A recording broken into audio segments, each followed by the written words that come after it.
Бажаю здоров'я, шановні українці, українки. Сьогодні від самого ранку в Донецькій області в розташуваннях наших бойових бригад 3-й і 5 окремі штурмові, 80-ка ТШВ, 57-ма окрема мотопіхотна, 22-га і 24-та окремі механізовані, 26-та окрема артилерійська бригада, 92-га окрема механізована. Мав честь нагородити найкращих, подякувати усім, кожній бригаді за хоробрість, відвагу, результати заради України. Разом з генералом Богомоловим, командувачем ОТУ «Солидар», поспілкувалися з командирами бригад та батальйонів, тими, хто в боях, про їхні фронтові потреби. Завжди є загальна картина, є звіти по кожному напрямку, по кожній бригаді, але важливо говорити з воїнами напряму, безпосередньо про досвід війни тих, хто на позиціях. Сьогодні це були детальні, відверті розмови про наші наступальні дії, про постачання у війська, про можливості командирів, про те, якими є зараз ці можливості та якими вони мають бути. Зброя та дефіцитні снаряди, ремонт техніки, гостре питання, транспорт для евакуації поранених та час евакуації, безпілотники, те, що застосовує ворог, ланцети, орлани, і те, що потрібно нашим воїнам, від мавіків до кожної іншої системи безпілотників. Очевидно, що українське виробництво безпілотників, лелек, фурій тощо, а також постачання від партнерів, всі форми імпорту мають зростати. І це одне з найбільш вагомих завдань. Дуже важливо, щоб всі посадовці в системі оборони сприймали це завдання саме так, як про нього кажуть на передовій.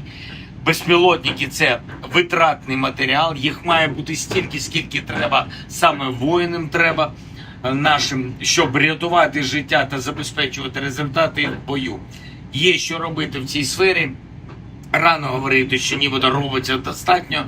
Важлива тема – це те, як командири можуть управляти особовим складом, мотивація воїнів, тренування бійців, комплектація підрозділів. Дуже багато проблем через неякісну роботу ВЛК. Військові командири мають займатися війною, а не бюрократією. Будемо готувати рішення. Ще одна річ, яка звучала сьогодні в різних бригадах. Воїни з передової, які приїжджають в тилові міста, заслуговують бачити та відчувати, що це саме тилові міста, що там люди живуть, пам'ятаючи, що там воїни, що наші воїни, що вони тут, на Донеччині, на інших напрямках, вони б'ються заради України, вони віддають життя заради України. Свободу та незалежність здобуває не хтось там, на фронті. Це спільна народна справа усіх, хто воює і працює заради перемоги. Всі на війні, Україна у війні. І хто не б'ється на передовій, той має допомагати битись.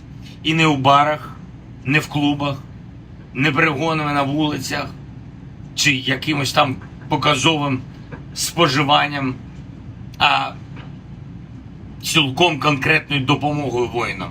Це щонайменше увесь адреналін країни, всі емоції країни, всі сили країни мають бути там, в боях, заради держави. Заради України – це головний принцип. Заради будь-чого іншого, чи заради себе – це буде потім, коли переможемо. А зараз оборона, зараз війна. До речі, дякую сьогодні Сполученим Штатам за новий пакет, снаряди для Петріотів, для Хаймерсів, артилерія, джавеліни і інше. Дуже потрібні речі. Буде скоро ще більше нашої роботи з партнерами заради оборони.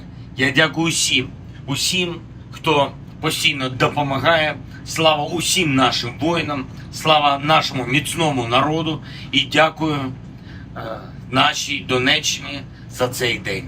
Слава Україні!